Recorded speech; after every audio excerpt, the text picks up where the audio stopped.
Muy buenos días, sean todos y todas muy bienvenidas a el tercero de los diálogos en torno al conocimiento en las ciencias sociales. Agradecemos el interés, sé que hay gente que estaba esperando desde antes de que empezara para estar ya conectados y conectadas a este evento. Vamos a dar un breve espacio para esperar más asistentes y después daremos el formal inicio entonces a este evento.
Ronald está con el micrófono silenciado. Sí, no estamos escuchando. Ahí sí, disculpen, estaba con el micrófono silenciado. Ahora sí, damos la más cordial de las bienvenidas y formalizamos la apertura de el tercero de los diálogos en torno al conocimiento organizados por el Centro de Estudios y Gestión Social del Maule, en colaboración con la carrera de Trabajo Social de la Universidad Autónoma de Chile. Para comenzar formalmente este evento, le vamos a dar la palabra al señor Tomás Duval Varas, que es el decano de la Facultad de Ciencias Sociales y Humanidades de nuestra Casa de Estudios. Don Tomás, tiene la palabra. Muy buenos días a todos y a todas. Para la Facultad de Ciencias Sociales y Humanidades de la Universidad, es de todo su interés abrir estos espacios en la comunidad universitaria, a sus académicos, investigadores, invitados y muy especialmente a sus estudiantes de pre y posgrado. Estos diálogos en torno al conocimiento de las ciencias sociales tienen como, entre otros propósitos, ¿no es cierto?, fomentar no solo las intervenciones dialógicas de manera amplia y profunda, con el propósito de contribuir de alguna manera al análisis de la realidad social. Pero también estos espacios académicos tienen que permanecer a lo largo de todo el año. ¿Por qué? Porque es el espacio donde es posible interactuar con investigadores nacionales o internacionales, como en este caso, en torno a perspectivas, enfoques, rutas metodológicas y teorías de las ciencias sociales, así como con sabedores, líderes y también, ¿por qué no?, organizaciones comunitarias. Es por ello que felicito al CEGES y a la carrera de Trabajo Social y los convoco a continuar con esta iniciativa que se inició durante este año de pandemia, pero que ya no sea solo por la pandemia, sino que sea una actividad permanente a lo largo del año próximo. Así también, y para finalizar, agradezco también la presencia aquí del doctor Emanuel Amodio, que con su presencia estoy seguro nos va a engalanar estos diálogos sobre las ciencias sociales. Muchas veces los investigadores casi siempre se comunican solo por los artículos. Esta vez también tenemos la oportunidad de escucharlo y dialogar con él. Que tengan mucho éxito en esta sesión.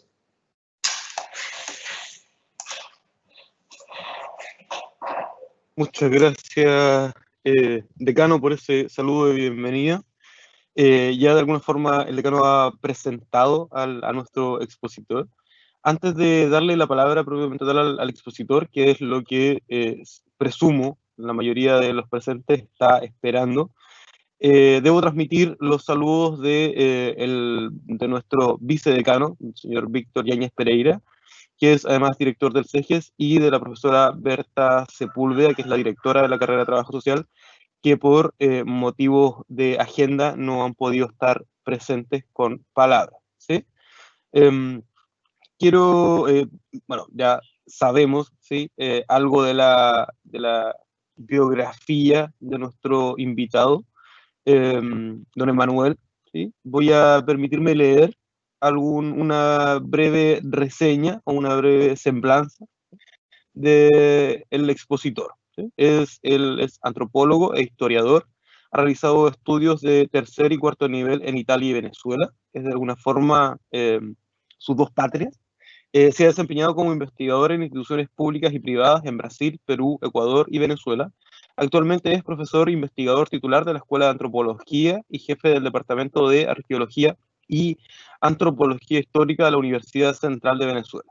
Como antropólogo ha realizado largas estadías de campo entre algunos pueblos indígenas de América Latina, particularmente entre los Macuxi de Brasil y los Quechua del Perú, estudiando temas como la mitología, las relaciones sociales y la producción de saberes culturales y médicos.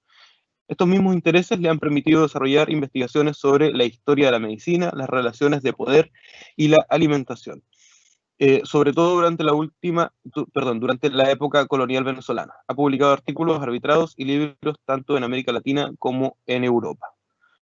Sin más, le doy entonces el pase, ¿sí? Sé que a veces resulta un poco incómodo, Emanuel, estas presentaciones, tener que escuchar su biografía, pero nada, es parte del protocolo. Muchas gracias por aceptar la invitación.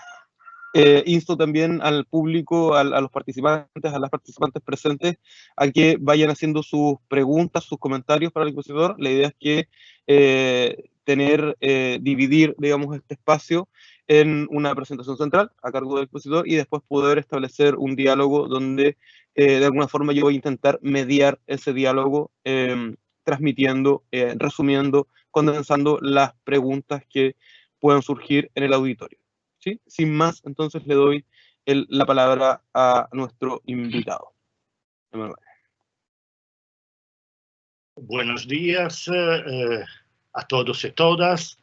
Y desde Venezuela estoy súper contento de estar aquí con ustedes y agradezco muchísimo tanto a la Facultad de Ciencias Sociales como particularmente al profesor Zurita Castillo por la invitación y participar a este diálogo sobre ciencias sociales.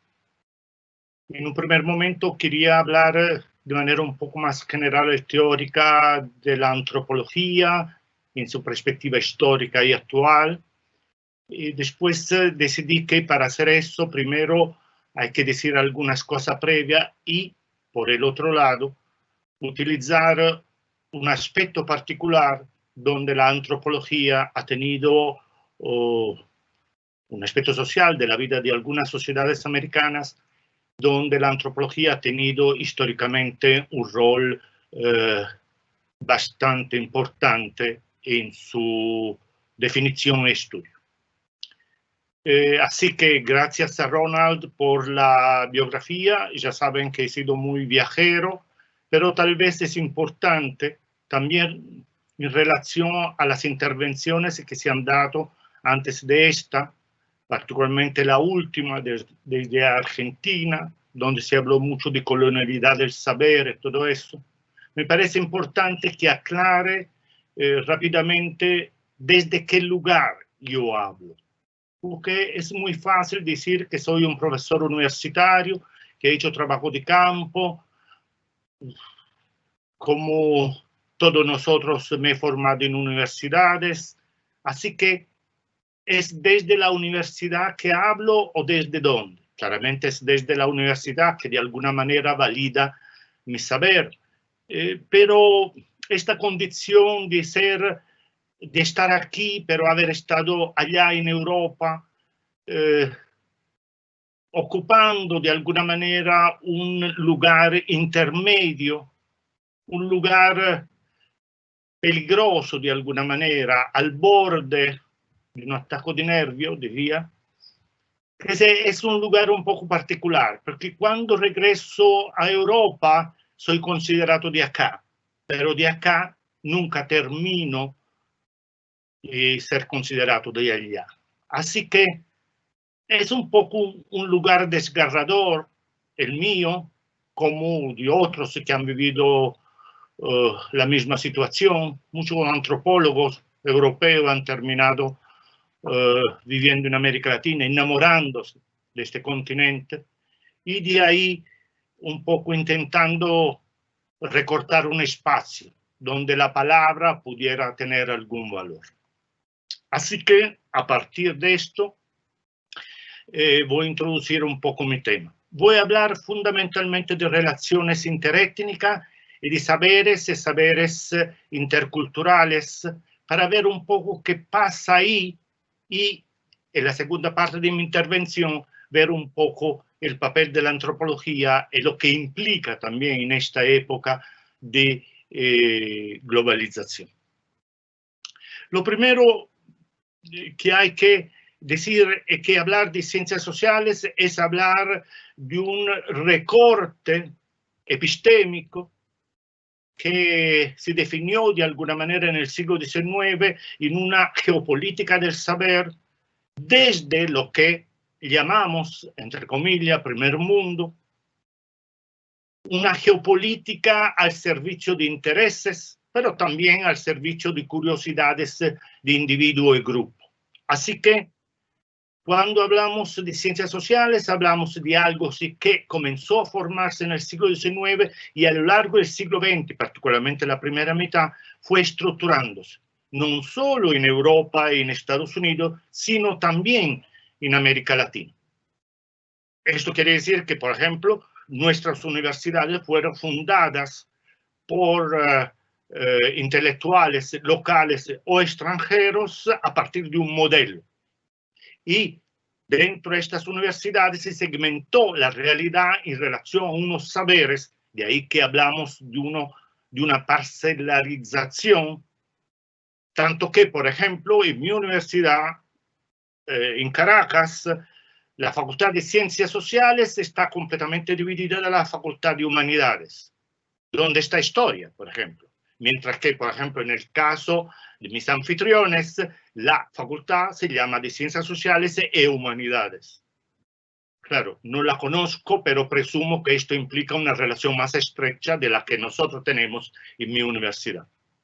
¿Qué tiene que ver con esto?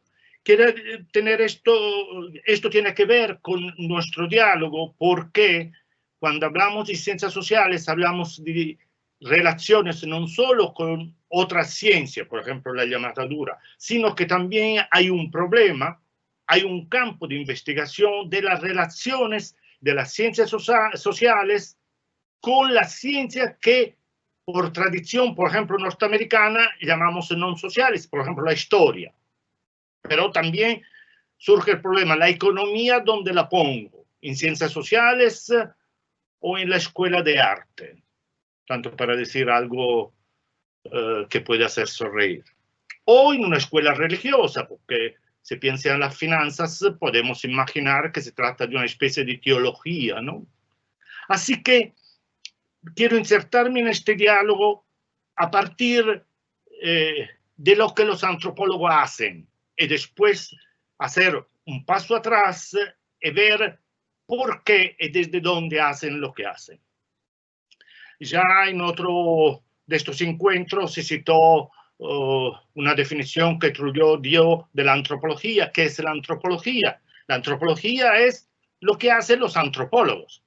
Pero de ahí surge el problema de quién es antropólogo y quién no lo es. Todo el problema de los saberes que tiene que ser o no referenciado, refrendado por una comunidad, etc. El caso que, como dije, voy a hablar de indígena, pero ya que hablamos de saberes e interculturalidad, quisiera aclarar qué es para mí, desde mi antropología, evidentemente, un saber.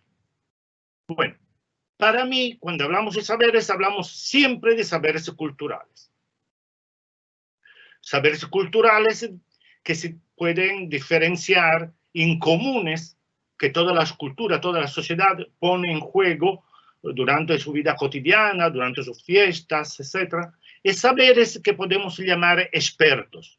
Quiere decir, cada sociedad, también las indígenas americanas, tiene sus expertos, produce un saber especial que puede ser un saber médico, un saber venatorio, un saber religioso, por ejemplo. Produce también, entre comillas, sus ciencias. Así que cuando hablamos de saberes, estamos hablando de un conjunto de contenidos producidos a través de formas propias, métodos propios, que son aplicados a la realidad. De ahí que una definición de la cultura podría ser literalmente un instrumento de acción sobre la realidad. De ahí la necesidad de segmentar la realidad y producir saberes en general o sobre cada uno de estos segmentos. Si así es, y toda la sociedad tiene saberes comunes y saberes expertos culturalmente definidos, se pone un problema muy grueso en relación a cómo comparamos los saberes producidos por sociedades diferentes. De hecho, decía Foucault, si alguien te pregunta si lo que haces es ciencia, lo que está haciendo es despreciando tu saber. Porque desde el caso occidental, todos lo sabemos, entre el siglo XVII y XVIII, dentro de la llamada modernidad, se produjeron un nuevo paradigma, se segmentó la realidad en física, por ejemplo, y espiritual. El cogito cartesiano tiene su influencia en esto, de manera que surgieron una serie de saberes expertos intraculturales, quiere decir, saberes definidos por la cultura que lo producía, pero con una intención universalizante. ¿Qué quiere decir esto? Quiere decir que la modernidad, tenemos que ponernos de acuerdo qué entendemos por modernidad. Claro, la modernidad como tal parece que surge como una nueva época cultural del occidente a partir del mal llamado descubrimiento, la conquista, el choque con otras culturas desconocidas, todo esto que se puede leer por ahí. Pero, ¿qué es la modernidad? La pregunta tiene respuesta diferente según quién la hace y quién la escucha y quién responde. Porque la modernidad es la autodefinición de una cultura particular o de un grupo de culturas particulares europeas, la autodefinición de tipo espacio-temporal de algo que ellos pensaron nuevo.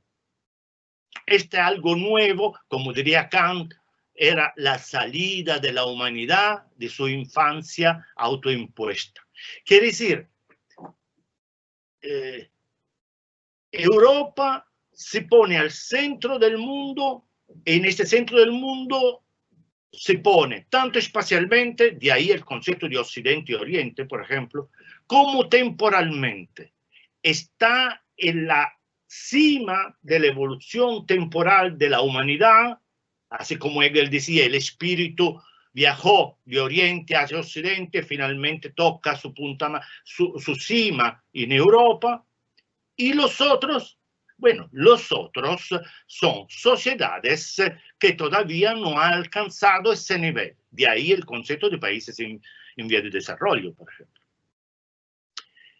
Esta idea clara de la modernidad, para ellos, por ejemplo, en este caso, es que la modernidad vale para todo. Y los que no son modernos lo pueden ser. Quiere decir, tienen un problema, tuvieron un accidente temporal, para decirlo de alguna manera. Son discrónicos. Que sea, hay dos temporalidades. Una que es la que lleva a la contemporaneidad. Y una otra temporalidad que es la de los que se quedaron rezagados. Evidentemente, los pueblos indígenas americanos pertenecen a esta segunda categoría de sociedades, estaría hasta más lejanos del tiempo de cuanto puede ser una sociedad como la venezolana, o que aún siendo de origen europea, vive en su periferia, por lo cual es un occidente cuya temporalidad todavía no ha alcanzado el tiempo de Europa y Estados Unidos. Si así es, y después veremos qué tiene que ver la antropología con esta idea de la modernidad, en el caso de los pueblos indígenas, nos encontramos en una situación en la cual el contacto más o menos violento se dio entre grupos particulares de europeos que llevaban una cultura propia, evidentemente, y con un mundo variegado de sociedades, prefiero hablar de sociedades, no de pueblos, para reconocerlas en cuanto tal. De ahí que, por ejemplo, si se recuerdan, los que son con una edad avanzada, diríamos, cuando la celebración de los 500 años se impuso una idea de no usar el término descubrimiento, porque no era políticamente correcto en ese momento, pero tampoco la de conquista. Otra parte de la gente pensaba que era poco políticamente correcto. De ahí que se pensó a encuentro de dos mundos. Dos mundos quiere decir relaciones. Pero en el fondo ya la definición era manipulatoria, porque ni Europa era un mundo, eran muchos mundos, ni América era un mundo, sino muchos mundos. De hecho, había centenares y centenares de pueblos indígenas de tipo diferente, organizados de manera diferente y con organización social diferente. Algunos, la mayoría segmentario, quiere decir de organización política horizontal, mientras que otros ya estratificados por su cuenta, en forma piramidal, y así.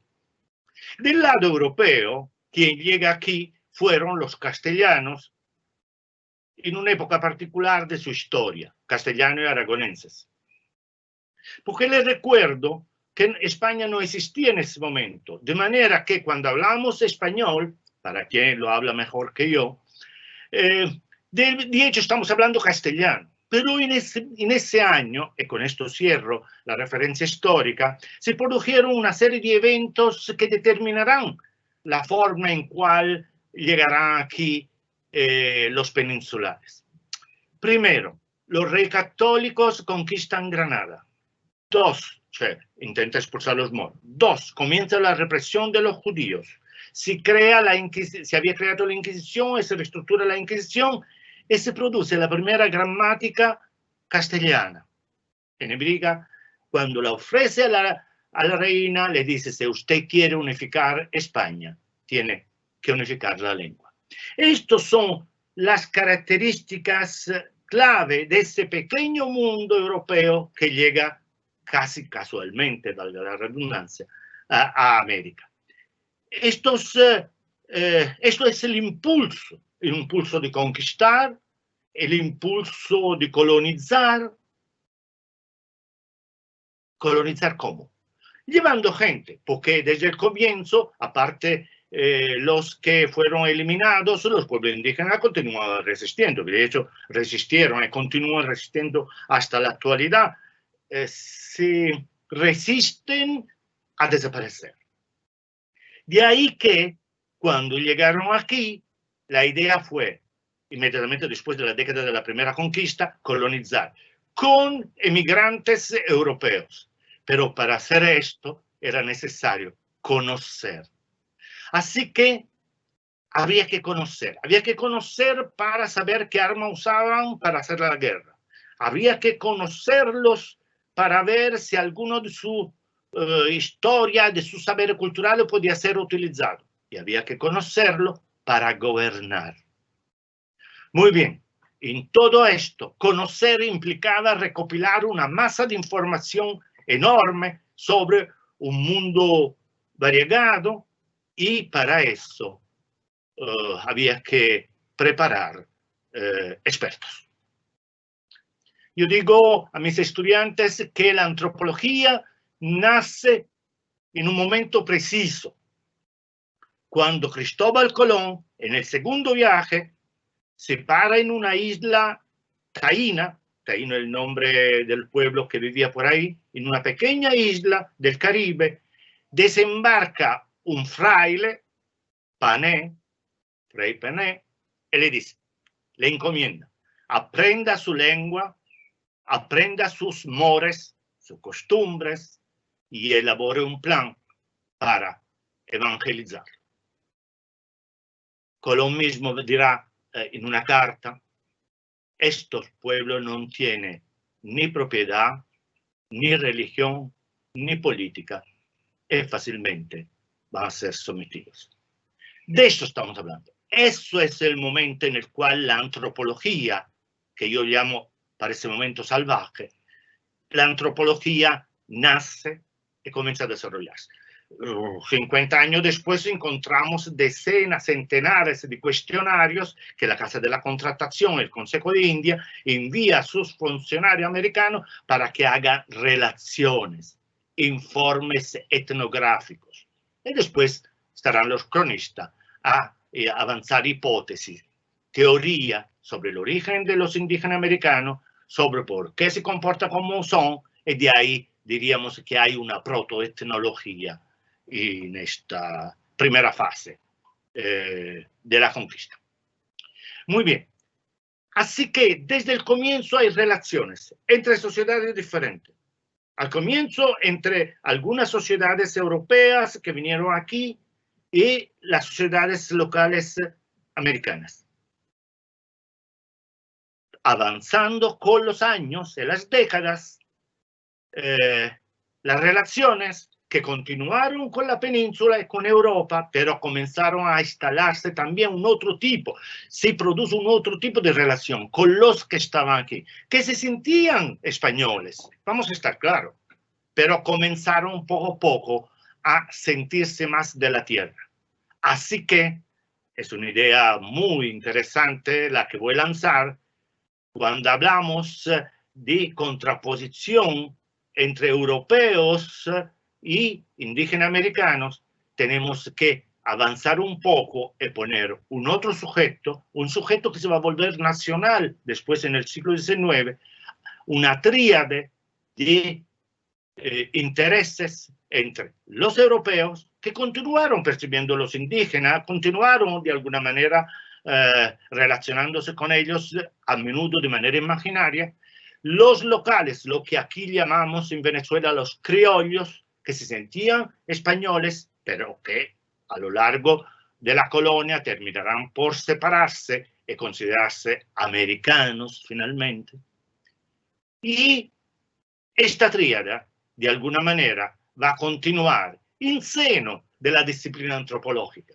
Recuérdalo, hay los antropólogos que vienen de las universidades del llamado primer mundo, que vienen a estudiar a los indígenas, hay antropólogos de nuestras universidades americanas que van a estudiar a los indígenas se volvieron el otro de todos, pero con un problema un poco particular en todo esto, que mientras la relación de alteridad entre Europa, los antropólogos europeos y los indígenas puede decirse pura, en el sentido que sus intereses son contrapuestos, hay una lejanía espacial, además de la temporal de cual hablamos, y funciona un poco diferente cuando tú eres antropólogo de un país latinoamericano y los indígenas no solo están a 20 kilómetros de tu casa, sino que además tiene estudiantes de origen indígena. De ahí se crea una especie de crack, se crea un problema grueso en la construcción de alteridad. La construcción de alteridad que se produce siempre en el contacto con sociedades. Pero del otro lado, ¿qué hago? ¿Yo quién soy? Y además, para complicar las cosas, hay antropólogos del primer mundo que vienen a estudiar no a los indígenas, sino a los nacionales, a los latinoamericanos. Así que se crea una tríplice alteridad. Yo que estoy aquí, yo como local de origen criollo, venezolano, soy otro para los europeos, pero a su vez necesito construir una alteridad mía y los indígenas se vuelven, en términos de pirámide social, de arriba hacia abajo, los otros de Europa. Claramente imagina qué confusión se puede crear en esto, sobre todo porque los antropólogos, que es nosotros, latinoamericanos, yo me identifico evidentemente, estamos formados con contenidos europeos. De hecho, un experimento que hemos hecho aquí en Venezuela es analizar la bibliografía de las tesis de nuestros egresados para ver a quién citan, cuántos latinoamericanos citan, y cuántos europeos, y cuántos norteamericanos. Para ver que se va a encontrar con una situación un poco dramática. Uso un saber de afuera, lo uso para percibir los otros, y en algún momento todo esto comienza a entrar en crisis. Una crisis universitaria, una crisis de relaciones con los pueblos indígenas, que por su parte tampoco comienza a estar tan contento de ser estudiados. Así que los indígenas. Relaciones interétnicas por cualquier lado, relación intercultural. Hemos visto lo de los saberes comunes expertos, y tenemos ahora unos profesionales que estudian precisamente esos saberes. Ahora, yo puedo estudiar la medicina de un pueblo indígena, puedo estudiar la medicina popular de mi sociedad, pero puedo decidir estudiar cómo las dos medicinas se encuentran. Es decir, ¿qué pasa cuando los saberes se encuentran entre ellos? Ustedes dirán, pero no son los saberes que se encuentran. Lo que se encuentra son personas. Claro, pero a los antropólogos que me escuchan les recuerdo esa bellísima introducción de Lévi-Strauss a la mitológica, cuando dice que sí, las personas se encuentran, pero también los mitos se encuentran y a veces los mitos luchan entre ellos. Sobre el mito vuelvo de aquí a poco. Así que, relaciones interétnicas. Los europeos, pero no solo los europeos, y no solo en el pasado, también actualmente, los latinoamericanos no indígenas, se apropiaron y se apropian del saber indígena a fines utilitarios. Al comienzo, en el primer siglo de la conquista, por ejemplo, en el caso del Caribe, los barcos llegaban sin víveres, es decir, habían consumido los víveres, y para regresar a Europa no tenía pan, no tenía harina de trigo, porque todavía no había trigo. Va a implantarlo, en verdad. Así que usaron, por ejemplo, la comida de los indígenas. No todo, algunas cosas las descartaron, pero, por ejemplo, usaron un tipo de pan que en el Caribe se llama casabe, que es muy semejante al bizcocho que se usaba en los barcos. Quiere decir, comenzaron desde el comienzo a mirar lo que del otro era aprovechable. Bueno, no necesito ahondar mucho sobre esto, son datos conocidos. La papa andina, el maíz mexicano del norte de Sudamérica, la yuca, son productos que actualmente se cultivan en todo el mundo y que han salvado de la hambruna muchos pueblos. La apropiación, bueno, aparte de la conquista de las tierras, quiero decir, la apropiación de los saberes de los demás es muy particular de parte de Europa. Quiere decir, el experto, que puede ser un protomédico, como un Monardes, por ejemplo, o puede ser un antropólogo, estudia lo que ellos hacen. Ahora, de los resultados de su estudio, en plena relación intercultural, de los resultados de su estudio se recorta alguna parte que son utilizables para la sociedad de origen del experto. Esto es un problema, porque los saberes, pero también los productos que se producen a partir de esos saberes son importantes. De manera que a menudo el producto, hago el ejemplo del alimento porque me interesa particularmente y estoy trabajando en ese tema. Vamos a ver el problema del maíz. El maíz fue percibido desde el comienzo como una especie de trigo, de manera que lo llevaron y lo sembraron. Al comienzo no mucho, pero en época de escasez comenzaron, por ejemplo en España, por ejemplo en Asturias, comenzaron a sembrarlo de manera intensiva y ya las primeras cosechas se quedaron alucinados porque en comparación con el trigo tenía una mazorca tan grande, de manera que todos a sembrar maíz, a molerlo, a hacer panes de maíz y a comerlo. Muy bien.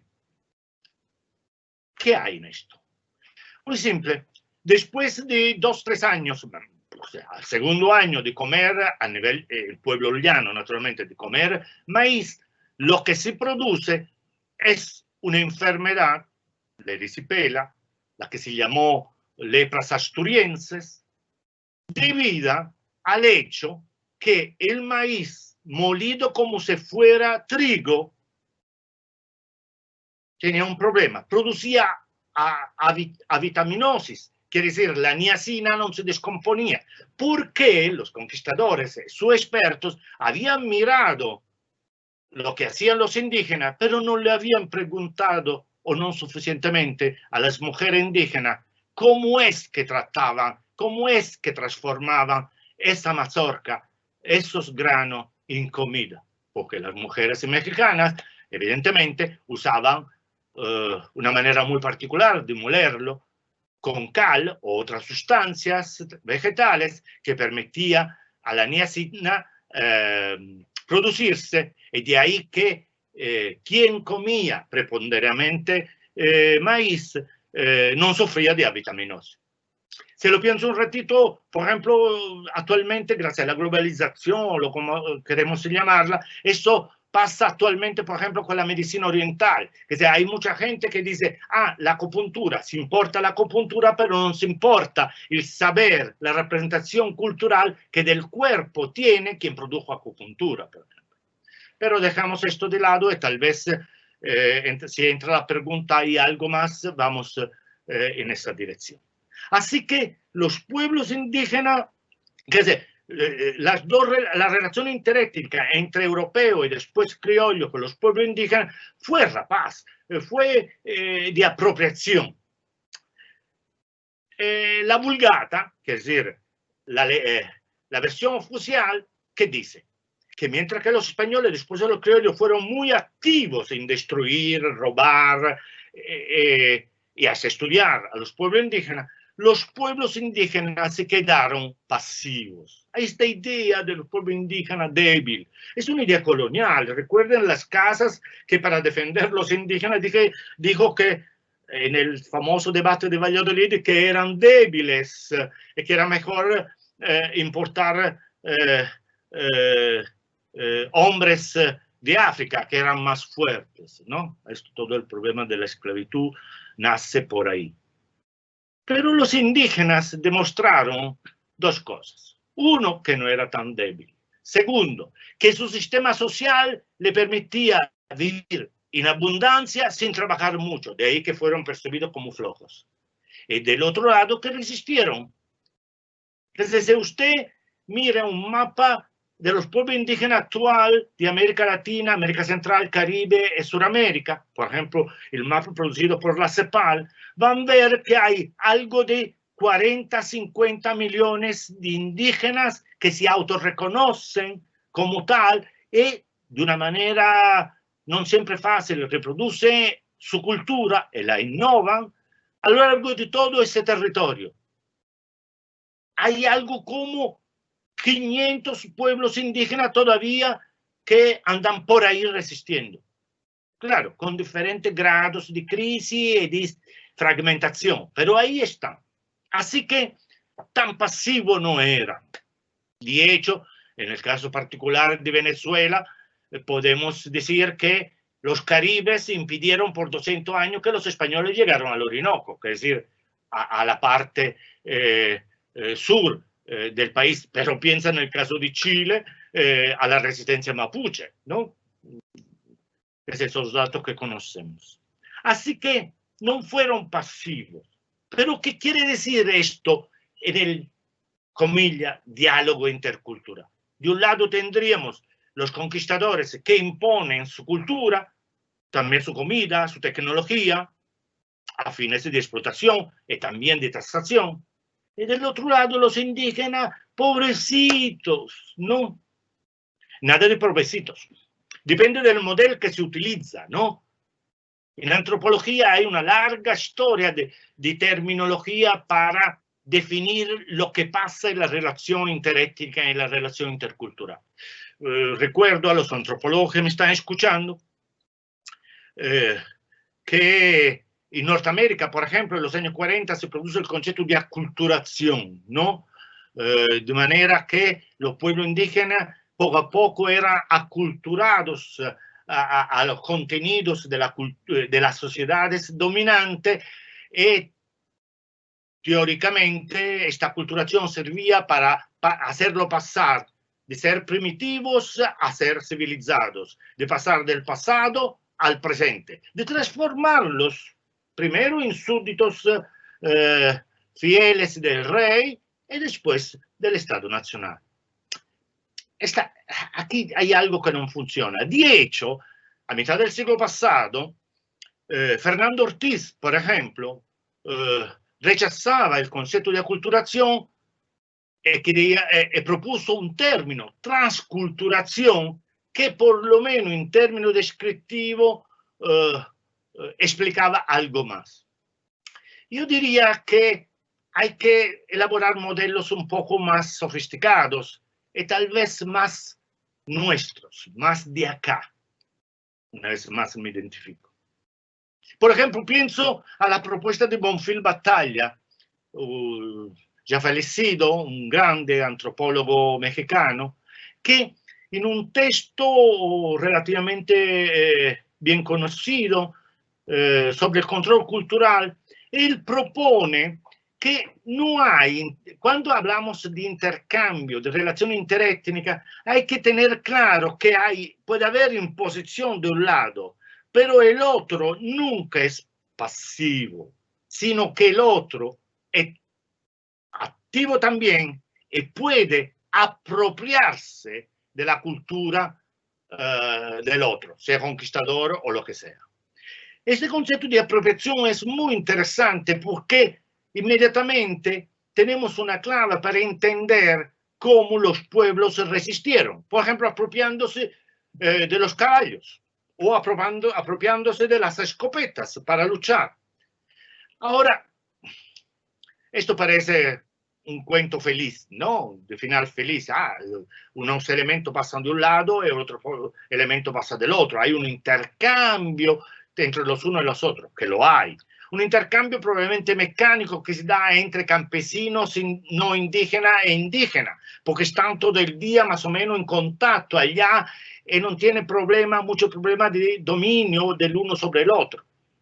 Pero al lado de este contacto mecánico hay unos contactos voluntarios, que es decidido con una intencionalidad, la intencionalidad de controlar el otro y de transculturarlo, como diría Fernando Ortiz. Así que hay que hacer atención, porque este cuento no es tan feliz como parece, y menos en época de globalización. Vuelvo al ejemplo de los caballos. Claro, cito el caso norteamericano, de la pradera norteamericana, pero vale también por las vacas y los cochinos que los conquistadores trajeron, los colonizadores trajeron y que se difundieron por doquier. Vale también, por ejemplo, por los sembradíos de trigo, ¿no? Donde se dio. ¿Cuál es la diferencia entre apropiarse de la idea de criar animales? Recuerdo que no había cría de animales antes en la sociedad indígena latinoamericana. Apropiarse de la idea de cría, apropiarse de la técnica y reproducir los animales por propia cuenta y uso. Ya está para comerciar. El caso de la gallina es muy interesante. Me parece que las gallinas no le gustaron mucho a los indígenas, pero se apropiaron de la gallina, las criaban para venderla a los mismos españoles. ¿Cuál es la diferencia entre criar animales, apropiarse de esta técnica y apropiarse de los fusiles, de las espingardas? La diferencia es mucha, porque yo puedo aprender a usar un fusil, pero no tengo control sobre su reproducción. Vuelvo a Bonfil Batalla. Bonfil Batalla decía, ojo, hay que considerar los elementos culturales. Todas las culturas son una mezcla de todos los contactos históricos que han tenido. Pero hay que considerar también las decisiones. Quiere decir, ¿cuál es tu capacidad de decidir sobre el recurso que te apropias del otro? Apropiarse de las espingardas o de los fusiles puede servir, pero te crea una dependencia de quien produce o del mercado de quien produce pólvora, por ejemplo. Ojo, que esto no es solo un discurso sobre el pasado, son los ejemplos más bellos. Esto vale para los celulares. Quiere decir, ¿cuántos de nosotros que usamos el celular somos capaces de arreglarlo o de construir un celular mío, a mi imagen, con mi forma? En el caso del pueblo indígena, esto implicó apropiarse no solo de lo que era reproducible en su sociedad, sino también de muchos elementos de las sociedades de origen europea que no eran capaces, no por estúpidos, simplemente porque no tenían acceso a esos saberes, porque los saberes expertos en el mundo occidental son controlados. Muy bien. Se apropiaron también de recursos del otro de tipo mítico, religioso. Los misioneros impusieron el cristianismo. Y los pobres indígenas que aceptaban. Espera ahí. ningún pueblo indígena. Los pueblos indígenas, quiere decir, los grupos de la sociedad indígena, los individuos, sí escucharon, se dejaron convencer, pero del otro lado se apropiaron de ese recurso intelectual. De hecho, no ha habido mucho éxito de curas indígenas a lo largo de los 500 años, ¿sabes? Primero porque estaba prohibido. Después, porque no era tan fácil dejarse convencer a ese tipo de actividad. Apropiarse de la mitología del otro es interesante. Los indígenas lo habían hecho durante toda su historia de miles de años, que se, con los otros pueblos indígenas, entre ellos, no solo intercambiaban bienes, en sistema de intercambio regional, intercambiaban bienes, intercambiaban comidas, objetos, se casaban entre ellos, claro. Los antropólogos clásicos dirían que intercambiaban mujeres, ¿no? Se olvidaban de decir que intercambiaban también hombres, porque no hay solo sistemas donde las mujeres pasan del otro lado o con otro grupo, sino que también los hombres de los otros pasan de este lado. Y de ahí el intercambio de saberes, de lenguas. En el caso religioso es interesante porque los sincretismos, entre comillas, como son llamados, indígena, donde en la mitología de los varios pueblos se inserta la figura de San Pedro, de San Pablo o de Jesucristo, normalmente son interpretados como resultado de la violencia de los misioneros.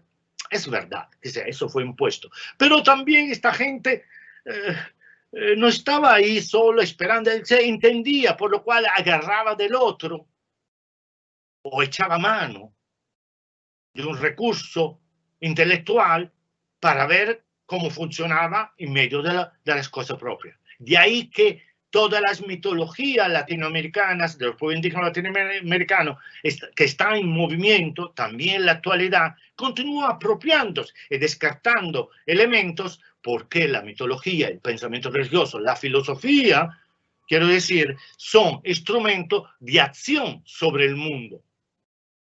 Sirven a pensar el mundo. E se un elemento è utile para pensar mi mundo actual, y su origen no es mía, es ajena, me apropio de él y lo uso. Muy bien, esto es el contexto en el cual quería. Un último ejemplo interesante. La apropiación de los saberes médicos de los pueblos indígenas no terminó con la colonia. Recuérdense que Monarde del siglo XVI, sevillano, era médico. Y que agarró unas plantas de México y la trasplantó, planta médica, e hizo una huerta médica en Sevilla. ¿Okay? El Jardín Botánico de Madrid también tenía su huerta médica. Así. No, esto continúa a lo largo de la colonia y también a lo largo de la República, pero siempre con Europa, aprovechando más que los grupos criollos locales. Es el caso de la quina, por ejemplo, una corteza de un árbol andino de las estribaciones andinas, Venezuela, Colombia, que sirvió para producir un medicinal contra la fiebre y después contra la malaria. Pero vamos a hablar de este árbol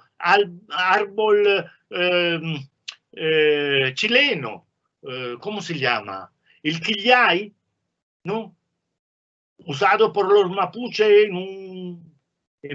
para curar muchas enfermedades, que es una planta, un árbol saponífero, y es utilizado en Occidente, en Europa, pero también en algunos países latinoamericanos, para la industria cosmética, y que actualmente la molécula del quillay es utilizada para una de las vacunas que Norteamérica ya se están produciendo contra el coronavirus. Citamos la pandemia porque vale la pena. Así que el saber de los otros se ha apropiado, los otros se apropian lo que puede, pero en una relación de fuerza asimétrica. Así que cuando hablamos de relación interétnica tenemos que hablar no solo de lo que pasa de un lado a otro en términos de contenido, sino de la fuerza que cada apropiación o cada imposición tiene. Quiere decir, cuán fuerte es cada uno de los actores que entra en esta relación. Dejamos eso por ahí. ¿Qué tiene que ver esto con la antropología? Muy bien. Voy a hacerlo un poco más rápido para dejar espacio a las preguntas. En el corazón mismo, como intenté decir al comienzo, en el corazón mismo de la llamada modernidad está el intento de producir un saber, atención, un saber fehaciente, no imaginario, sobre los otros. Ya no se trataba de describir monstruos no he hallado, dice Colón.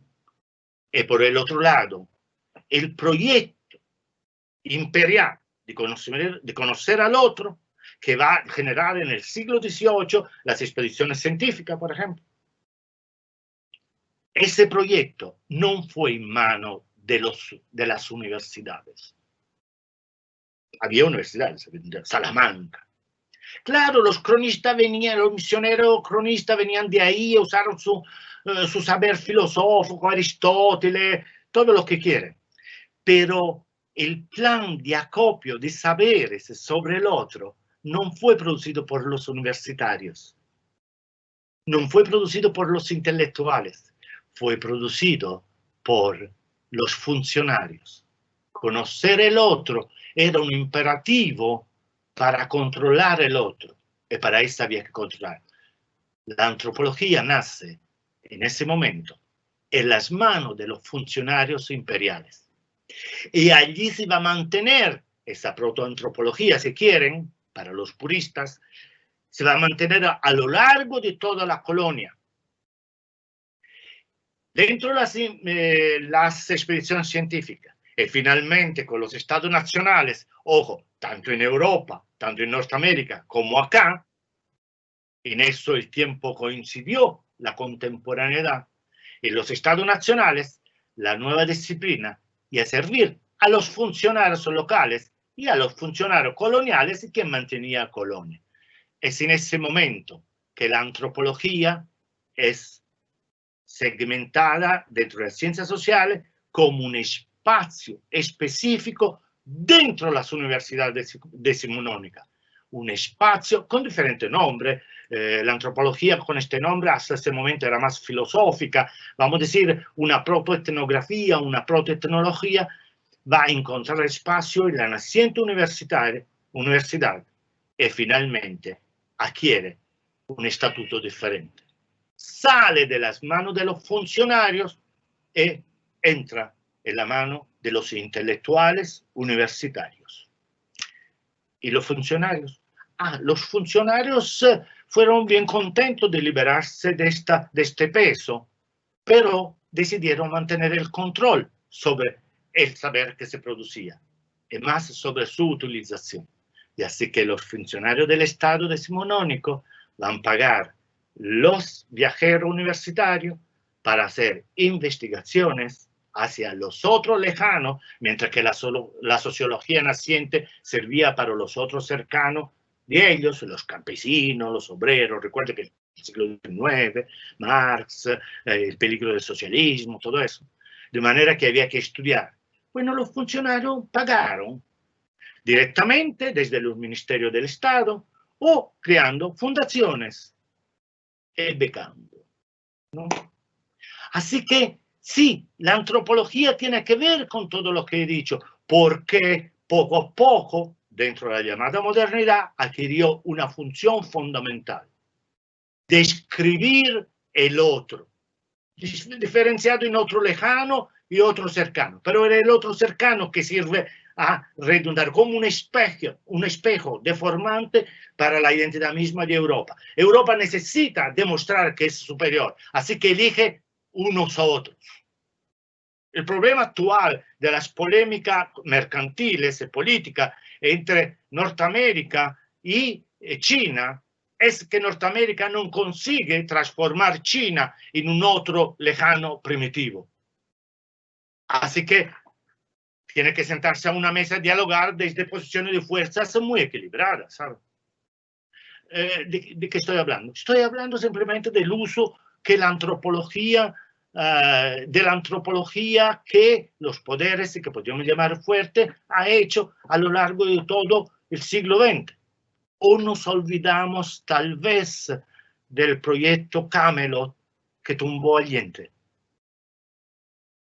El proyecto Camelot tenía antropólogos, psicólogos que dieron a la CIA las indicaciones. Nos olvidamos tal vez de los lingüistas. No sé si usted sabe que la mayoría de los diccionarios, la gran parte de los diccionarios de los vocabularios de lengua indígena ha sido elaborado por un grupo de misioneros que está agrupado en un instituto que se llama Instituto Lingüístico del Verano, con fondos del Departamento de Estado norteamericano. Quiere decir, señores, señoras, hay un plan. Nada se hace por nada. Y además, actualmente, en plena crisis, si tú quieres investigar, tu universidad no tiene dinero, por lo cual hay que recurrir a una fundación externa que tiene dinero y que te paga si tú investigas lo que ellos dicen. Van a hacer de este saber, un uso para sus intereses. ¿Qué pasa en el ámbito latinoamericano? Bueno, en el ámbito latinoamericano pasa que no siempre la gente acepta fácilmente todo esto. Si hablamos de ciencias sociales, hablamos de antropología, de sociología. Fíjense que mi escuela era una escuela de sociología y antropología junto, fundado por 3 sociólogos norteamericanos. Así que fatigó 20 años, más de 20 años para liberarse un poco de esa herencia y separarse, grande error, de la sociología y ser autónoma. Pero autónoma ¿para qué? Y es en este contexto que ha ido naciendo en América Latina una reacción, no desde los pueblos indígenas, sino desde nuestra misma universidad criolla, una especie primero de resistencia, pero también un intento de producir teoría impropio desde la periferia del mundo occidental. Porque al fin y al cabo, atención, no se trata de contraponerse a quién me voy a contraponer. Me voy a contraponer a quien me impone cosas. Y hay un saber que no solo me impone, sino de cual yo mismo, así como los indígenas, me apropio.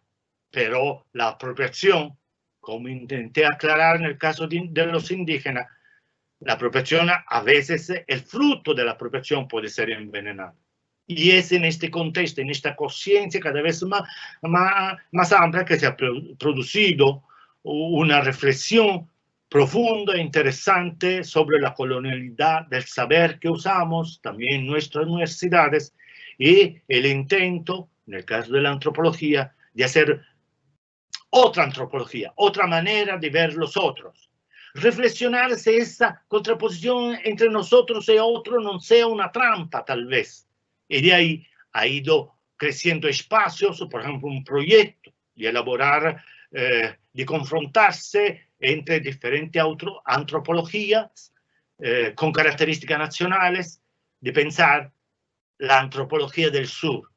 Es solo desde ese lugar dialogar con las otras antropologías, no solo europea. Hay una antropología de la India, del Japón, de Australia, y más aún, llegar a la conclusión que también en el caso de los pueblos indígenas hay un pensamiento antropológico que se produce, y que la antropología del primer mundo tal vez es solo una antropología cultural, como las muchas otras. Y es de ahí que tendremos que ir. Gracias.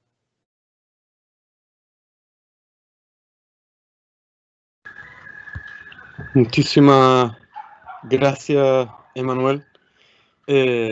Nos extendimos un poco más en el tiempo, pero estaba tan interesante la conversación, creo que a mí no me dio para interrumpirla. Ciertamente hay muchas cosas que surgen para el diálogo hay varias preguntas del público. Pensaba mientras oía la exposición que quizás la exposición debió haberse denominado saber poder, digamos, como en muy lógica Foucaultiana. Creo que se ha ido desentrañando esta vinculación, que creo que muchas veces se le hace alusión, pero no es, nunca se explicita tanto, y en ese sentido creo que ahora hemos podido verla reflejada, ¿sí? en varios elementos. En ese sentido, anoté algunas preguntas. Lo primero es considerar o vincular también un poco en clave Foucaultiana si es posible, digamos, identificar en este elemento que tú sitúas como el inicio o el primer antropólogo una clave de dispositivo, ¿sí? De disciplinamiento en el surgimiento de las disciplinas, particularmente aquí de la disciplina de la antropología, pero quizás pueda ser extrapolable a todas las disciplinas, digamos. Todas las disciplinas quizás surgen como este fruto epocal, fruto de la modernidad, fruto de este ideario de la modernidad, y son entonces necesariamente, o responden quizás necesariamente, lo planteo muy en términos de hipotético, a esta noción de disciplinamiento y por consiguiente a la noción de dispositivo, ¿sí? ¿Le sería factible, digamos, como considerarlo así? Claro, la primera cosa, gracias por la pregunta, es central. El concepto de dispositivo fue elaborado por Foucault para dar cuenta de unas realidades que tenían que ver con Europa, ¿no? Con la sociedad occidental. Pero evidentemente el concepto puede ser muy útil en otro contexto. Por ejemplo, cuando yo hablo de este momento fundante de la antropología, estoy al límite de lo metafórico, en verdad, que la disciplina se fue construyendo lentamente a lo largo de estos 500 años, particularmente a partir del 19, y claramente en el proyecto inicial, colonial, estaba implícito la necesidad de elaborar dispositivos de control, y ahí que saber poder, dispositivos de control que funcionaran no solo en el interior de las nuevas sociedades coloniales, sino que funcionara también en la relación con las otras sociedades. Claro, y he hablado de pueblos indígenas, pero la historia africana podría darnos muchos ejemplos de esto, que se está hablando del colonialismo inteligente. ¿Ok? No del bruto, voy ahí y le pongo una bomba, ¿no? No, no, estoy hablando de yo necesito a los otros porque quiero algo de ellos, por lo cual elaboro una serie de dispositivos. Así que, por ejemplo, en el caso colonial, que es donde en este momento me estoy moviendo mucho, el dispositivo es doble, hacia adentro y hacia afuera, por lo cual, por ejemplo, la Iglesia, muy aliada al Estado, produjo dos figuras completamente diferentes que peleaban entre ellos, pero de origen eclesial las dos, la Iglesia diocesana con su Inquisición, que ponía en juego toda una serie de dispositivos disciplinarios, y los misioneros. Recuerda que la Inquisición teóricamente no tenía injerencia entre los pueblos indígenas, eran los misioneros que a su vez ejercían el control y interesados como la Inquisición de redimir, pero con una imagen previa de pecadores o desviados o completamente otro, del demonio, todo eso. Así que sí, me parece que podemos aplicar ese concepto Foucaultiano así como otros, en verdad. El problema grueso que tenemos con Foucault es que en el momento en cual él llega al límite de su pensamiento para pensar los otros, yo tengo la impresión que ahí se bloquea, ¿no? No va más adelante. Siempre digo a mis estudiantes, Foucault es fundamental, pero no olviden que no era antropólogo. Y ahí las barreras inmediatamente, ¿no? Cuando el mismo Foucault lo dijo, ¿no? ¿Qué ciencia es la tuya? ¿No? Es un problema grueso que tenemos en las ciencias sociales, y no solo dentro de las ciencias sociales. Sí, sí.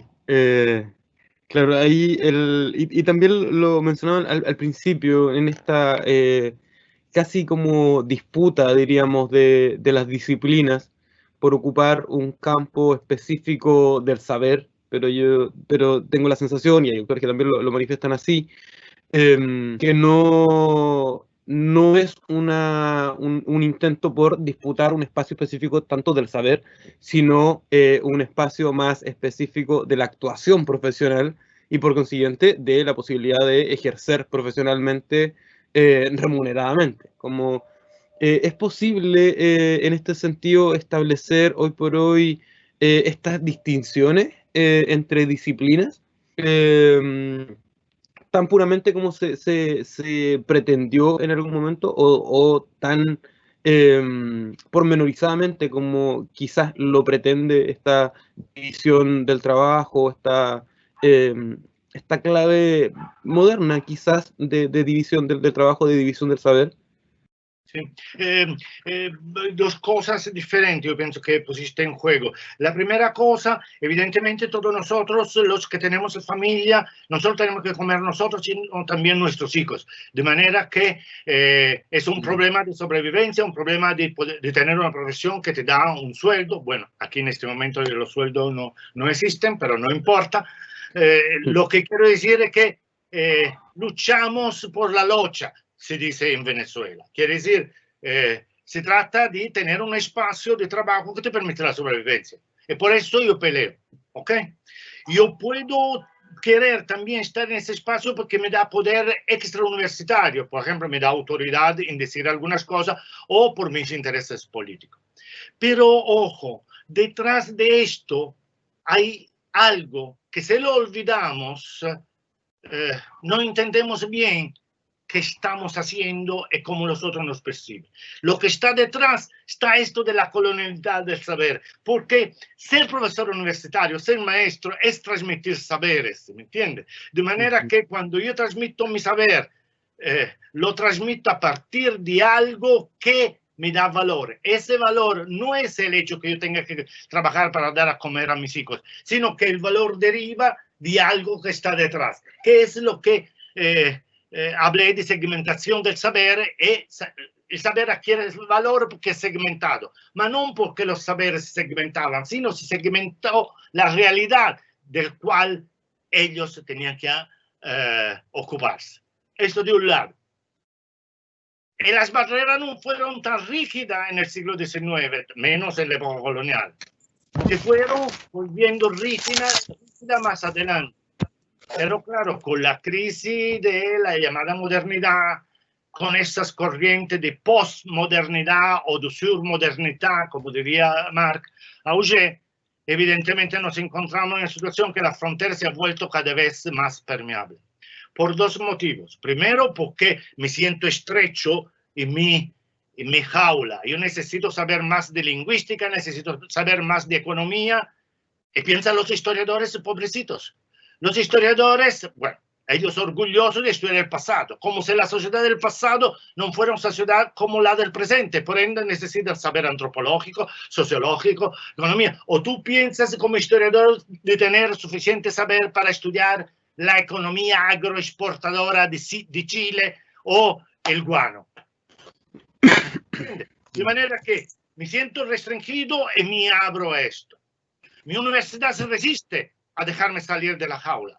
Todas las universidades se resisten, ¿ok?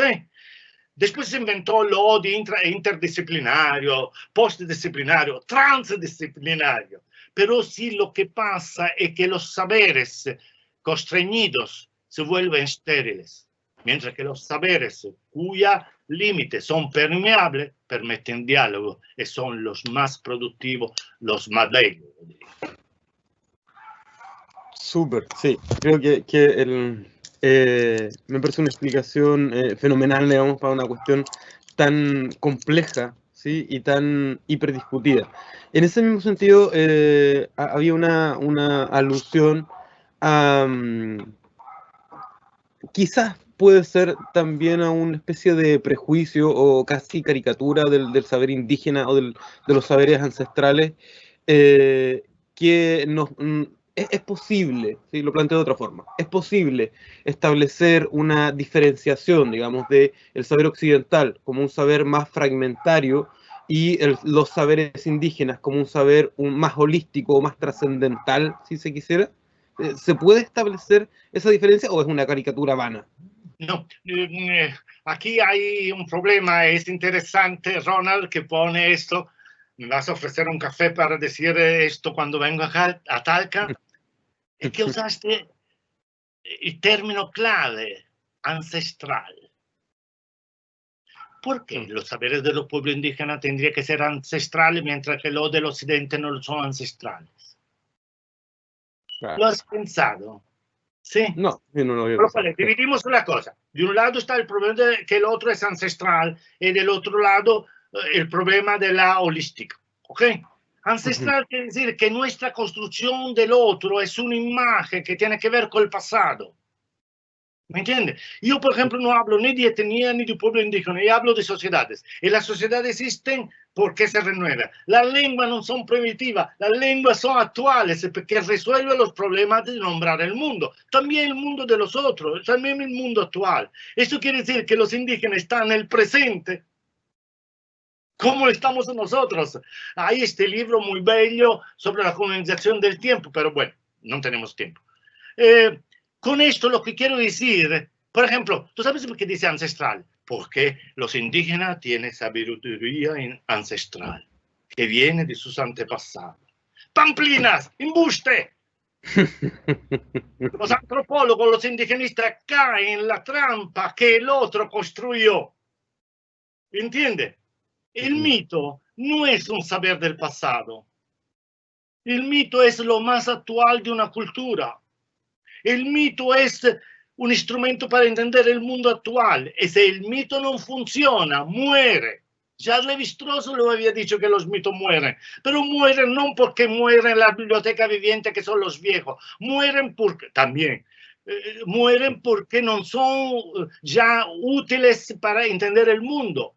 Y ahí se transforma, se crea otros mitos, mezclando todo. Por lo cual, el saber indígena no es ancestral, es un saber actual que conserva más memoria oral.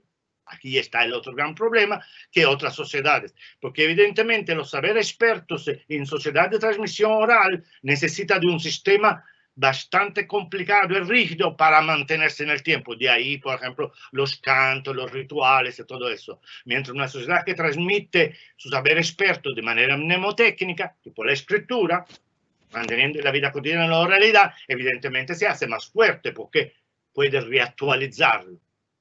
¿Ok? Por lo cual, esto de un lado. Las sociedades indígenas son las segmentarias, son pequeñas sociedades.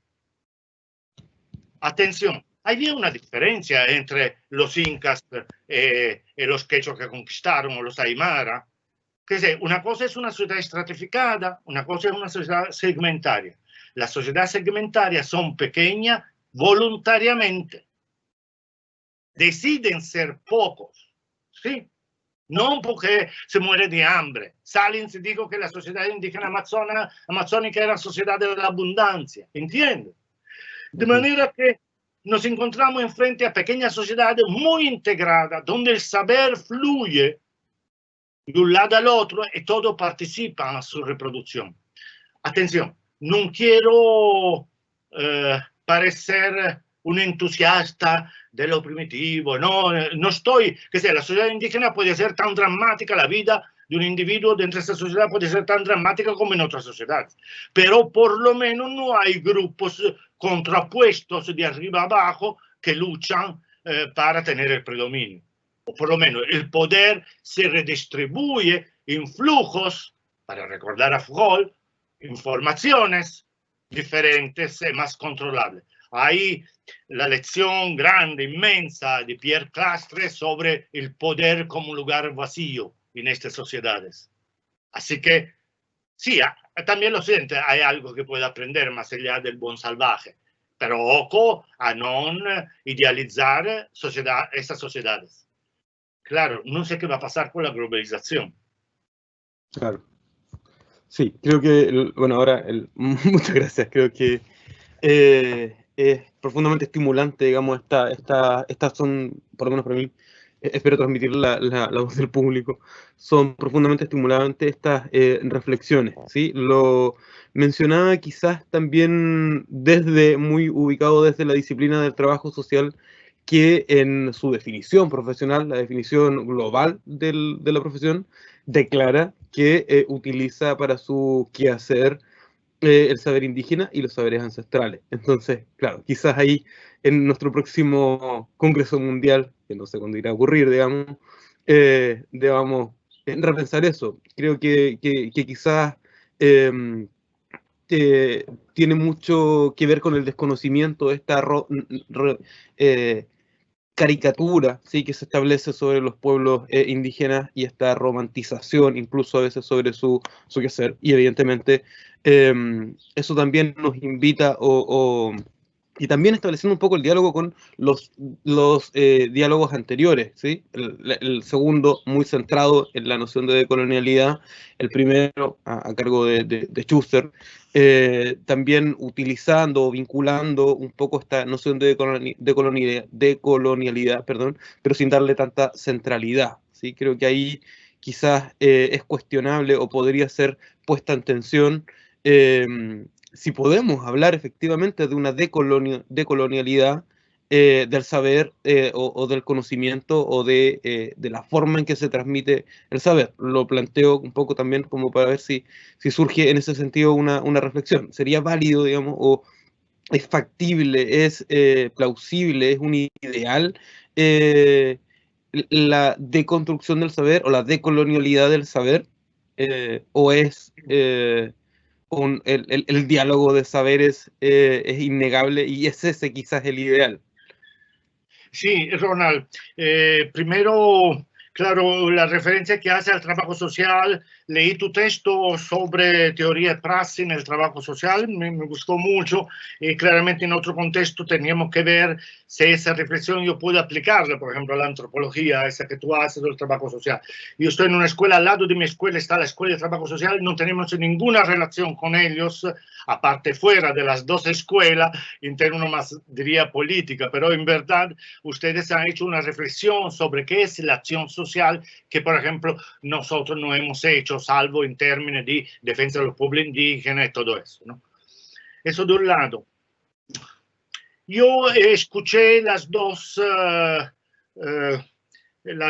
intervenciones anteriores, estoy de acuerdo con mucho de las cosas que se dijeron, pero probablemente no es que no estoy de acuerdo con algunas cosas, mi posicionamiento es un poco más crítico porque yo no tengo lugar desde donde decir con fuerza lo que la amiga, la colega y el colega argentino dijeron, ¿no?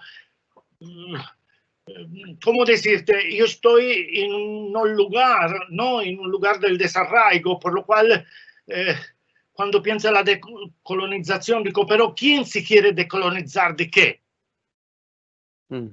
¿Entiendes? He hecho mis buenas lecturas, Wallerstein, Mignolo, qué sé yo, Edgardo Lander fue un colega de mi universidad, que sé, estoy un poco empapado de eso, pero una vez lo dije a Coronil, digo, bueno, es muy cómodo pensar el estado mágico de los otros estando en una universidad norteamericana, ¿no? Sí, así que yo insisto sobre desde qué lugar hablas, no solo un lugar espacial, sino un lugar epistémico, ideológico, si quieres, ¿no? De ahí por eso citaba lo de trabajo social, que te impone ponerte algo. ¿Qué hago? ¿No? O la colega Armida, ¿no? Argentina, que habló de su experiencia, por ejemplo, con los enfermos de SIDA y todo eso, desde el feminismo, que me pareció espléndido, ¿no? Así que la pregunta que yo me hago ¿es posible construir una mesa de diálogo?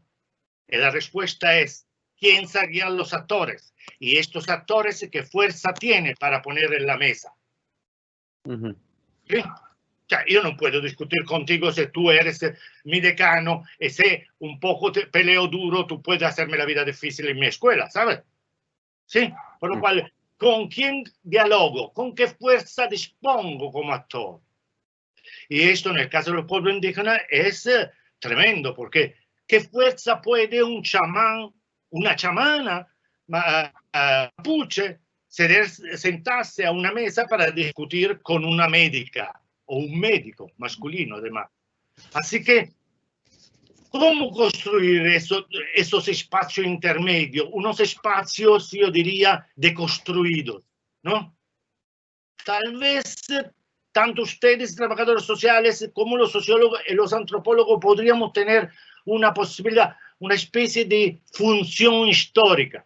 No traducir el otro, atención, porque los otros pueden traducirse por su cuenta, sino mediar para la construcción de ese espacio donde otros pueden dialogar. No asumir el diálogo en primera persona, como sujeto.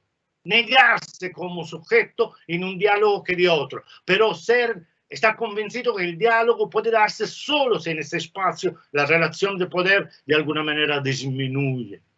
Así que decoloniar, claro, yo pienso que tenemos que decoloniarnos. También Europa tiene que decoloniarnos. Piensa, por ejemplo, todos los movimientos independentistas del sur de Italia, de Sicilia. Yo no me siento un tanto italiano, ¿sabes? Yo me siento más africano. Así que el problema está allá, está aquí. Pero, y con esto cierro, bueno, no cierro, no, tú cierras. La periferia del imperio es todavía Occidente. El lejano Occidente, que somos nosotros, es todavía Occidente. Te la pongo de otra manera. ¿Estás tan seguro que la guerra de independencia fue una guerra de liberación? Esa fue una guerra civil. ¿Quién somos? ¿Me entiendes, Ronald? ¿Quién somos nosotros desde aquí? Eso de un lado. Y del otro lado, evidentemente, nunca seremos como ellos, por lo cual tendremos que cambiar a ellos. Por eso el discurso, el lugar de la periferia es rico, es bellísimo, porque desde acá se ven cosas que ellos no ven. Sí. Es creativo. Sí, creo que además esa noción de la igualdad de fuerzas o la correlación de fuerzas como condición indispensable para el diálogo.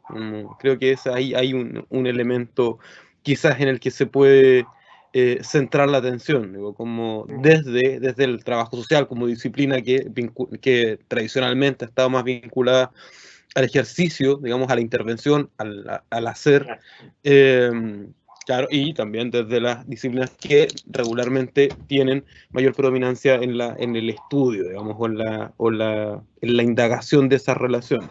Quizás ahí hay un punto sobre cómo tejer, digo, estos puentes o estas cuestiones para quizás lo que sea, esto puede ser una opinión personal, el sino de esta modernidad actual, ¿sí? Posmodernidad residual, postresidual, sí. Que es quizás la diversidad, ¿sí? La diversidad y la coexistencia de las diversidades. Creo que quizás en ese sincretismo, ¿sí? O en esos sincretismos de las diversidades donde hoy por hoy convergen, creo, espero, más sanamente o en mayor armonía, una mayor cantidad de saberes. Quizás si existiese esta condición necesaria, digamos, o esta condición deseada de igualdad de fuerzas o correlación de fuerzas, no sería un imperativo desde algunos sectores, de algunos grupos, de algunos autores o autoras, esta noción de decolonialidad. Yo supongo que en quien defiende, quien apuesta por la decolonialidad, va a apostar principalmente quizás un poco por eso, como por el legitimar quizás estos otros discursos, puede ser, ¿no? Como quizás darle sentarlo, digamos, también en la mesa ¿sí? Estos saberes, saberes más, no sé, iba a decir ancestrales de nuevo, pero estos saberes de la mache, digamos, o de la líder de la tribu, con un médico también en la mesa, y que esos saberes quizás sean, o tengan quizás la misma legitimidad. Quizás podemos hablar de legitimidad de los saberes, o no sé, lo planteo como a la discusión. Sí, Ronald, claro, aquí hay mucha cosa delicada de poner, ¿no? Porque ¿quién legitima a quién? Uh-huh. Ese es el primer problema, porque cuando hablamos de poder hablamos de una cosa compleja, ¿no? Por lo cual, yo pienso que los saberes se legitiman en el contexto cultural en el cual son producidos, primero. Segundo, en la comparación con los otros hay una legitimación de segundo nivel a partir si el otro valoriza ese saber, que no es el propio, que lo quiere usar, o porque hay una intención de construir un saber, usamos entre comillas términos sincréticos, en el cual que incluya tanto el mío como el otro, ¿no? Esta es la situación ideal. Pero en un mundo donde se mueven mucho las fuerzas, es un poco difícil, primero. Segundo, actores. Los pueblos indígenas tienen que, la sociedad indígena, los actores indígenas, tienen que imponer y aparecer al horizonte de la historia occidental con fuerza, con valor, con coraje. Y tal vez ha llegado el momento que de apropiarse, como ya está pasando, de instrumentos producidos por el otro violento, el otro conquistador.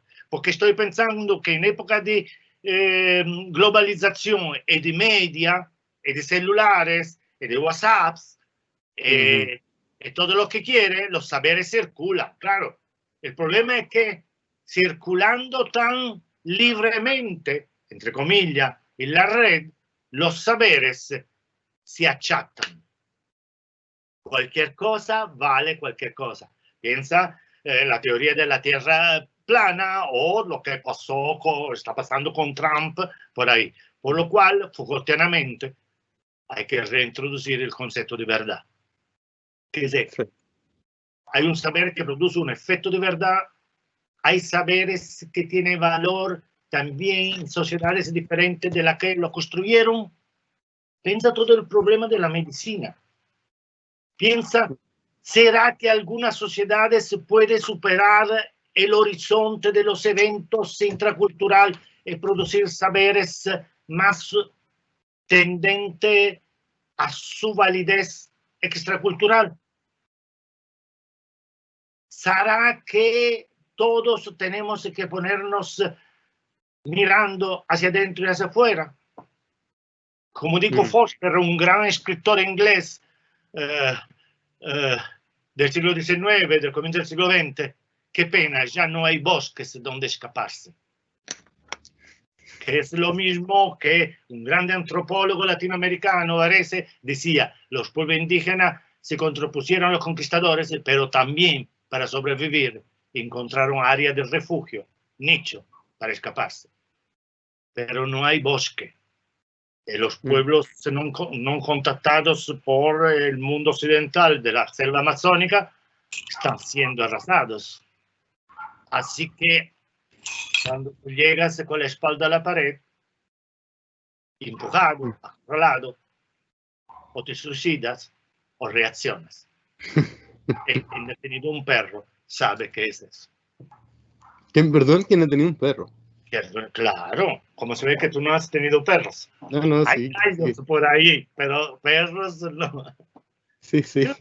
Hay perros que hay dueños malditos que los pegan hasta que el perro decide que ha llegado al final.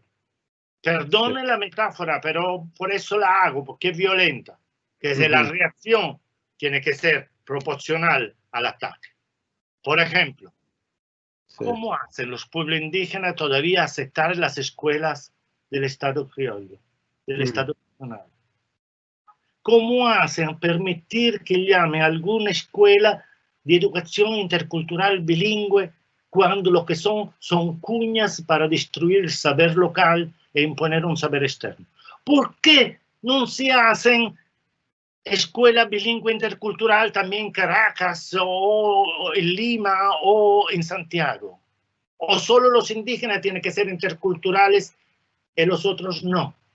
Ahí llega el momento de darse una buena movida y reaccionar, ¿me entiendes? Porque sí, la promesa que la modernidad occidental hace, ¿sabes cuál es? Es que un día tú también vas a ser occidental. Sí, claro. En el paraíso del occidente, en el tiempo del occidente. Pero es una falsa promesa, porque nunca se cumple. Sí, claro. De alguna forma lo anoté, digamos, en el transcurso también de la presentación. Desde ese punto de vista, y me parece muy plausible, la modernidad puede ser no es un tiempo, digamos, no es un lugar, sino que es un ideal a alcanzar. Es más bien la forma, ¿sí?, a la que debiésemos llegar, ¿sí? En ese sentido, me parece que puede ser una lectura, digamos, de la modernidad, ¿sí? Como hacia allá vamos, hacia allá debiésemos ir, ¿sí? Claro, ahí también, no tengo el libro acá, pero me acordé, a propósito de la alusión al perro, ¿sí?, o a los animales, de una figura que toma Kundera, este novelista checo, en La insoportable levedad del ser, y que recuerda cuando Nietzsche abraza al caballo, ¿sí? Cuando en Turín Nietzsche abraza al caballo, llora por este caballo maltratado, y en ese gesto Kundera lee o interpreta a un Nietzsche que le pide disculpas, ¿sí?, a los animales por esta relación, y le pide disculpas por Descartes, ¿sí? Le pide disculpas por el racionalismo que se supone que nos hizo dueños y señores de los animales, ¿sí? Que me parece además y lo dice también ahí Kundera, ese es el Nietzsche que yo quiero, como que además, curiosamente, es el momento en que ya se decreta la locura o la demencia definitiva de Nietzsche. Mira, sobre lo que dijiste que la modernidad es un fantasma, ¿me entiendes? La modernidad es una idea, es una fluctuación que puede darse en una cultura cuando comienza a reflexionar sobre sí misma y sobre los otros. Pero hay muchas modernidades posibles, como hubo muchas ilustraciones. Por ejemplo, en época de coronavirus, piensa solo cuál es el origen de la vacuna. La vacuna contra la viruela vino de la India, ¿sabes? Llegó a Inglaterra. Y ahí la variolización y todo eso, y finalmente de las vacas. Pero lo que quiero decir es que en el fondo, en el origen de esta idea de modernidad, está una especie de relación con el otro, apropiación del otro, del saber del otro, ¿me entiendes? Un uso poderoso de ese saber para someter a los otros. Por lo cual la modernidad no existe sin sometimiento. La modernidad no existe sin colonialidad. La modernidad no es un hecho universal. Esto es lo que estoy diciendo. ¿Me entiendes? Es sí, una invención. Yo en mi casa pienso que soy lo mejor del mundo y decido convencer a los otros que yo soy lo mejor del mundo. ¿Me entiendes? Ahora, se tiene las armas y yo terminaré que decir sí, es verdad, qué sé yo. Recuérdate a Latour, nunca fuimos modernos, ¿no? Esperamos no serlo. Bueno, ya se nos está escapando el tiempo. Hay varias preguntas, espero haber podido ir respondiendo, digamos, o transmitiéndolas adecuadamente. Acá hay algunos alumnos, reconozco algunos alumnos, preguntan, ¿sí? Intento sintetizar varias preguntas al leer esta. Dice respecto al intercambio de saberes de todos los mundos, de todos estos mundos, como una manifestación de la globalización. Se podría decir que el intercambio, tanto cognitivo, económico, espiritual, cultural, etcétera, produce una transformación en el modelo político-social, y si a la vez, de alguna forma, esto limita el intercambio con otras culturas. ¿Sí? Eso. Yeah. El problema de la globalización es un problema grueso. Primero porque la pensamos libre y no lo es, por lo cual hay flujos controlados de saber, y después está la deep web, ¿no? Todo el mundo subterráneo, como una especie de inconsciente freudiano que está por ahí. Pienso que las cosas no van a ser iguales que en el pasado. Pienso que cada vez más tenemos que pasar del modelo de la tienda de la esquina, cuando hago las compras, al modelo del supermercado. Un supermercado enorme donde tú entras y hay de todo y tú accedes, si tienes la posibilidad, a esas cosas.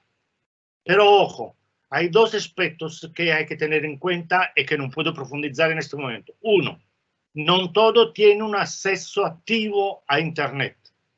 Si tú tienes solo una conexión escasa a través del celular, tú eres un consumidor pasivo de esos saberes y no entras tanto, sino con las 3 frasitas de Twitter. ¿Sí? Por lo cual tu participación a la creatividad es reducida. Uno. Y dos, hay un problema antropológico enorme que nadie sabe cómo resolver.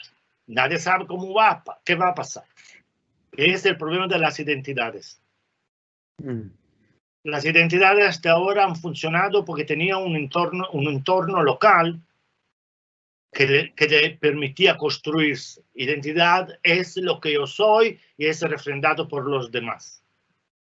Pero ¿qué pasa si yo pierdo ese horizonte cultural local y mi horizonte se vuelve global? Es decir, yo vivo más en la red que en la realidad material en la cual estoy metido. ¿Qué pasa con mi identidad? ¿Qué pasa si yo puedo tener un avatar que me permite cambiar de sexo, cambiar de género, cambiar de idioma, cambiar de identidad? ¿Sí? ¿Qué pasa con la identidad? Yo puedo como individuo no tener identidad o tener una identidad fluida.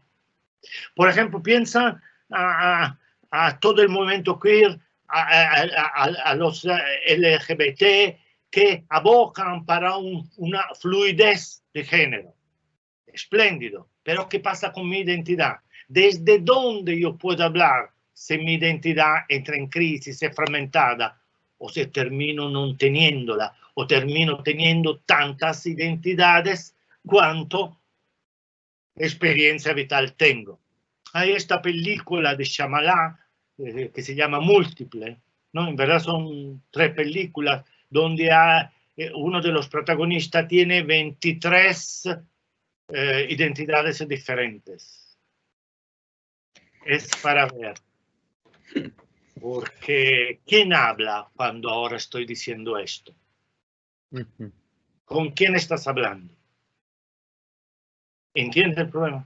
Sí, sí, no, claro, o sea, evidentemente esta cuestión de la globalización y su vínculo con la construcción de identidades, de las identidades virtuales o las que incluso para mi generación son un poco desconocidas, da evidentemente para mucho.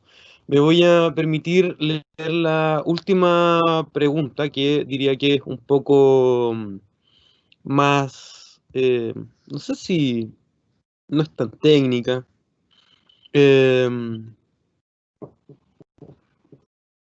Dice, tomando el concepto del colonialismo, tanto lo relacionado con los territorios como el colonialismo mental en el que vivimos constantemente, ¿cómo ve usted el saber de considerarnos a nosotros mismos como nuestros propios maestros internos? Eso no pecando de soberbia, sino de justamente en función de la misma sabiduría de ciertos pueblos indígenas, culturas hindú, budismo, etc. ¿Qué piensa usted de esto? Claro, la idea occidental del maestro es muy arraigada, por lo cual hay una relación desigual normalmente en términos de poder, y por ende de saber, que no es la misma cosa, entre una relación dicotómica que no es tan antigua en el occidente como parece. Recuerda que todo esto dentro del occidente nació en la escuela peripatética griega, ¿no? Donde, si usted se lee un diálogo de Platón, donde Sócrates enseña, Sócrates nunca enseña, sino que hace preguntas, saca cosas, por lo cual una especie de diálogo. Claro, nuestra universidad, nuestra escuela son poco dialógicas, son más de transmisión rígida de saberes, menos ahora que buena parte de las clases se dan de manera virtual. Así que, de un lado, ese es el modelo. Podríamos abogar por un modelo diferente. Por ejemplo, en el caso de los pueblos indígenas, el modelo de educación y formación es diferente, pero también entre los pueblos indígenas, los saberes especiales se pueden ser transmitidos desde un maestro a un alumno. ¿Okay? Por ejemplo, la medicina o la tecnología agrícola y todo eso. Claro, el problema es depende cuánto sofisticado es ese saber experto o no. Dicho esto como premisa, yo pienso que cualquiera de nosotros se hace a sí mismo. Quiere decir, yo reconozco al individuo como tal, pero un individuo en grupo que yo me hago. Pero para hacerme tener valor, yo necesito un grupo de referencia. No es que yo me voy en el desierto, me pongo sobre una roca, hago una anacoreta así y yo me hago. Yo no me puedo hacer desde adentro, porque lo que sale desde adentro viene desde afuera. Lo dijo Jean Genot, la muerte que viene de afuera sale desde adentro, ¿no? Una cosa como decir, lo que tú eres es lo que tu grupo local, tu sociedad te hizo. Hay una dinámica, diría una dialéctica entre adentro y afuera que no puedes excluir. Por lo cual, hasta en la tradición hindú o nepalese, el pensamiento zen, por ejemplo, nunca habla de autoformación, sino relacionado a un contexto interno y a un formador. El formador puede ser todo el grupo social, atención, no necesariamente un maestro. ¿Ok? Claro, en las ciencias sociales o en las ciencias occidentales hay también una especie de tesoro de nociones a cual hay que acceder. Si alguien me lo enseña bien, bienvenidos. La gran ilusión es que la red tiene los saberes y que yo lo voy a buscar. En ese sentido, a menudo digo, mire, el problema no es los saberes. Yo no te voy a enseñar ningún saber, porque hay tanta literatura que es mi saber por ahí pequeño. Lo único que tal vez puedo ayudarte es diseñar un mapa, un recorrido, a partir de la poca experiencia o mucha que uno puede tener. Vale, muchísimas gracias. Insisto, espero haber respondido o transmitido las preguntas de la audiencia. Me solicitan desde la administración, digamos, que al público asistente pueda responder la encuesta que está linkeada, digamos, una encuesta de satisfacción. El link está disponible o debiese estar disponible en el chat. Creo que eso sería como por hoy. Muchísimas gracias, Emanuel. Muchísimas gracias por darse el tiempo, por arriesgarnos a la inestable conexión de internet. Al parecer ha resultado todo bien. Le agradezco también a los y las participantes por haberse mantenido, por haber además participado en estos ciclos. Creo que se ha generado un buen nivel de audiencia, digamos, en todos estos ciclos, considerando además la quizás sobreoferta de eventos virtuales que existe hoy por hoy. Solo para finalizar, yo por mi parte me despido, le doy unos minutos finales al expositor y con eso podríamos dar por finalizado este evento. Muchísimas gracias y, Emanuel, tu último... Bueno, gracias a todos por haber aguantado esta charla, pero he intentato trasmitirle algunas problemáticas que yo vivo en mi universidad, en mis clases, pero también de manera vivencial. Y gracias a todas y a todos y suerte. Y cuídese mucho. Muchísimas gracias. Un Chao, abrazo. Ronald. Chao.